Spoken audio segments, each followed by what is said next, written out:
कल की क्लास हमारी बीटीसी सेकेंड सेमेस्टर की स्टार्ट हुई थी, जिसमें लेसन फर्स्ट हम स्टार्ट किए थे। फर्स्ट टॉपिक उसमें हमने पढ़ा दिया था शिक्षा। शिक्षा क्या है, उसका अर्थ, ये सब हम समझा चुके हैं। नेक्स्ट उसमें स्टार्ट होता है शिक्षा का महत्व। शिक्षा के महत्व के अंतर्गत कितने कितने पॉइंट्स आएंगे, पहले हम इसको देख लेते हैं। फर्स्ट पॉइंट हमारा आएगा चरित्र निर्माण, सेकंड पॉइंट हमारा आएगा व्यक्तित्व का विकास, थर्ड पॉइंट हम देखेंगे नागरिक एवं सामाजिक कर्तव्यों का विकास। फर्स्ट पॉइंट पे सबसे पहले हम समझेंगे। फर्स्ट पॉइंट क्या कह रहा है, चरित्र निर्माण।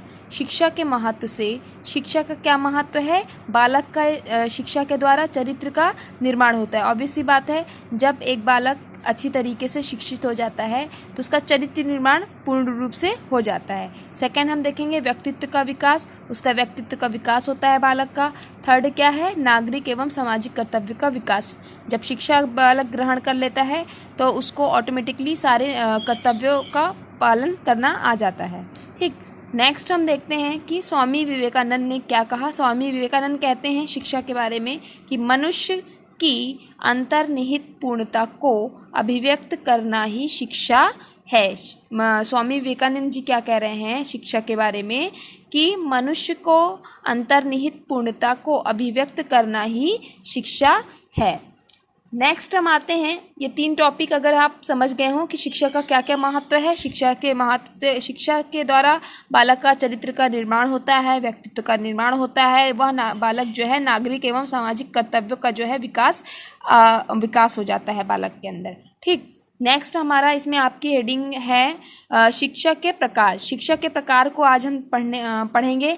शिक्षा के कितने प्रकार होते हैं, शिक्षा के 3 प्रकार होते हैं। पहला होता है औपचारिक शिक्षा, दूसरा आपका है अनौपचारिक शिक्षा, थर्ड आपका है दूरस्थ शिक्षा। ये तीनों टॉपिक को हमें जो है पढ़ना है। ठीक है, आपके सिलेबस में ये तीनों टॉपिक आप लोगों को पढ़ना है। सबसे फर्स्ट टॉपिक हम स्टार्ट करते हैं आज, औपचारिक शिक्षा। औपचारिक शिक्षा क्या है, इसको हम समझेंगे। सबसे पहले औपचारिक शिक्षा आइए देख लेते हैं। यह शिक्षा कक्षा आधारित शिक्षा होती है तथा औपचारिक शिक्षा प्रशिक्षित शिक्षकों द्वारा प्रदान की जाती है। इस शिक्षा के उद्देश्य, पाठ्यचर्या तथा शिक्षण विधियां सभी निश्चित होते हैं। औपचारिक शिक्षा में क्या कह रहा है, औपचारिक शिक्षा वह शिक्षा होती है जो कक्षा आधारित होती है, जिनमें जो है इसमें विद्यालय, महाविद्यालय, ये सारे जो है इसमें सम्मिलित होते हैं। ये एक ऐसी शिक्षा होती है जो किसी निश्चित स्थान पर निश्चित समय तक ये शिक्षा जो है प्रदान की जाती है। ये निश्चित प्रयोजना, इसकी जो योजना होती है वो निश्चित रूप से बनी होती है। योजना के तहत ये शिक्षा जो है प्रदान कराई जाती है। एक इसकी जो शिक्षण विधियां हैं वो भी निश्चित होती है, इसमें जो पाठ्यचर्या है वो भी निश्चित होता है।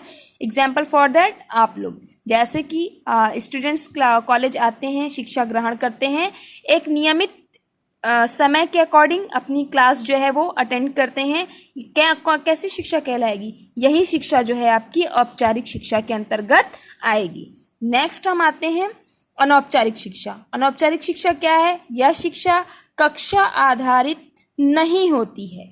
औपचारिक कह रहा है कि यह कक्षा आधारित होती है, अनौपचारिक क्या कह रहा है कि यह शिक्षा कक्षा आधारित नहीं होती है। एक शिक्षा के द्वारा उन बच्चों, व्यक्तियों को शिक्षित किया जाता है जो औपचारिक शिक्षा का लाभ नहीं उठा पाते हैं। इस शिक्षा की कोई योजना नहीं बनाई जाती है तथा यह शिक्षा को मनुष्य जीवन में प्रत्येक क्षण में प्रयोग करता है। क्या कह रहे हैं भाई, अनौपचारिक शिक्षा, अनौपचारिक शिक्षा ये कह रहा है कि यह कक्षा आधारित शिक्षा नहीं होती है। जब कक्षा आधारित शिक्षा या नहीं होती तो ऑब्वियस सी बात है ये शिक्षा कहाँ होगी, घर बैठे या कहीं भी ये शिक्षा जो है ग्रहण की जा सकती है। इस शिक्षा में जो है बच्चों, व्यक्तियों को जो है शिक्षित किया जाता है। ठीक है, जो ऐसे बालक, ऐसे व्यक्ति जो स्कूल्स नहीं जा पाते हैं किसी कारणवश, वो जो है घर बैठे उस शिक्षा को प्रदान कर सकते हैं। एग्जाम्पल फॉर दैट, जैसे अगर घर में ही कोई हमारे बड़े हैं, वो हमें जो है थोड़ा बहुत सिखा रहे हैं, तो वो एक रूप से अनौपचारिक शिक्षा के अंतर्गत आ जाएगी। थर्ड में हम चलते हैं। थर्ड हमारा स्टार्ट होता है दूरस्थ शिक्षा। दूरस्थ शिक्षा क्या होती है, दूरस्थ शिक्षा को अब हम पढ़ लेते हैं। यह शिक्षा की वह प्रणाली है जिसमें शिक्षक तथा छात्र को स्थान विशेष अथवा समय विशेष पर मौजूद होने की आवश्यकता नहीं होती है। दूरस्थ शिक्षा कह रहा है भाई, औपचारिक सबसे पहले क्या कह रहा है कि इसमें ये जो है कक्षा आधारित होती है, इसमें क्लास का होना मस्ट है, अटेंड विद्यालय कॉलेज ये मस्ट है। नेक्स्ट होता है अनौपचारिक शिक्षा, ये कह रहे हैं कि ये जो है घर वर कहीं भी जो है प्राप्त की जा सकती है। थर्ड हमारा आ रहा है दूरस्थ शिक्षा। दूरस्थ इसके मीनिंग से ही अगर हम देख लें, इसको दूरवर्ती शिक्षा भी कहा जाता है। दूरस्थ शिक्षा को दूरवर्ती शिक्षा भी कहा जाता है। एक ऐसी शिक्षा जो दूरस्थ मीन्स दैट दूर रहकर शिक्षा ग्रहण करना ही दूरस्थ शिक्षा के अंतर्गत आता है। आगे हम देखते हैं कि विद्यार्थी अपनी आवश्यकता के अनुसार अपने पढ़ने की समय तालिका बना सकते हैं। कौन सी शिक्षा में? दूरस्थ शिक्षा में जो है विद्यार्थी अपनी आवश्यकता के अनुसार अपने पढ़ने की समय तालिका बना सकते हैं। नेक्स्ट इसमें है, इस शिक्षा में विद्यार्थी को नियमित तौर पर किसी संस्थान में जाकर पढ़ाई करने की ज़रूरत नहीं होती, आवश्यकता नहीं होती है। कौन सी शिक्षा में? दूरस्थ शिक्षा में। दूरस्थ शिक्षा ये कह रहा है कि इस शिक्षा में विद्यार्थियों को जो है कॉलेज आने की आवश्यकता नहीं होती है। नेक्स्ट हम देखेंगे कि ये जो दूरस्थ शिक्षा है, इसमें दूर रहकर विद्यार्थी आसानी से शिक्षा जो है ग्रहण कर सकता है। ऐसे बालक, ऐसे व्यक्ति जो आर्थिक रूप से कमज़ोर हैं या फिर वो दूर रहते हैं, दूर रहकर शिक्षा वो उनके घर से स्कूल बहुत दूर होती है, वो घर पर रहकर शिक्षा ग्रहण कर सकते हैं, उनके लिए दूरस्थ शिक्षा अत्यधिक लाभकारी होती है। दूर रहकर शिक्षा ग्रहण करना, ये इसमें जो है डिजिटल बहुत ही ज़्यादा इम्पॉर्टेंट हो गया है। जैसे कि आज फ्रेश एग्जाम्पल आपके सामने, आप घर बैठकर क्लास ऑनलाइन देख रहे हैं, ये कहीं ना कहीं किस में आ जाएगी? दूरस्थ शिक्षा प्रणाली के अंतर्गत जो है ये शिक्षा आ जाएगी। आज के लिए इतना ही। Thank you class.